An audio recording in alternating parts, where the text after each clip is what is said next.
హవ్వ ఆదాముల జీవితాల్లో సాతానుడు శోధించినప్పుడు ఏం జరిగిందంటే, ఈ పండు తినొద్దని చెప్పాను కాబట్టి ఆదామా, మీరు ఆ పండు తిన్న రోజున మీరు నిశ్చయంగా మరణం పొందుతారు.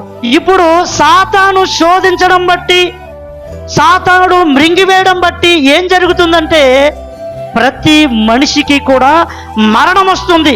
మరణం అంటే ఈ శరీర సంబంధమైన మరణం కాదు, ఆత్మీయ రీతిగా వాళ్ళు మరణం పొందారు.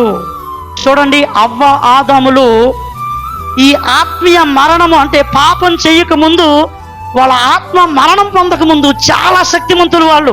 ఒకరోజు ఆ ఆదాముకి దేవుడు అన్నాడు, ఈ భూ జంతువులకి లేదంటే ఈ భూమి మీద ఉన్న జీవరాశులన్నిటికీ కూడా నువ్వు పేరు పెట్టమని అంటే, చూడండి ఏ జంతువుకి ఏ పేరు పెట్టాలో ఆ పేరే పెట్టాడు. ఈరోజు మనం పిలుస్తున్న ప్రతి పేరులు కూడా దేవుని బిడ్డారా ఆదాము పెట్టాడు. దేవుని బిడ్డారా పులికి పిల్లని పెట్టలేదు, పిల్లికి పులని పెట్టలేదు. దేవునికి పెట్టాల్సిన పేరు దానికి పెట్టాడు. అంత గొప్ప శక్తివంతుడుగా ఉన్నాడు ఆదాము.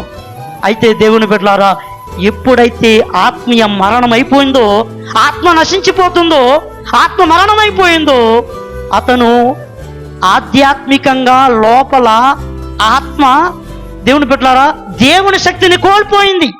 కాబట్టే అతడు కేవలము ఒక ప్రాణిగా మాత్రమే ఉన్నాడంట. చూడండి ఆ మాట, 1 కొరింథీయులకు రాసిన పత్రిక 15వ అధ్యాయము 45వ వచనం చూడండి.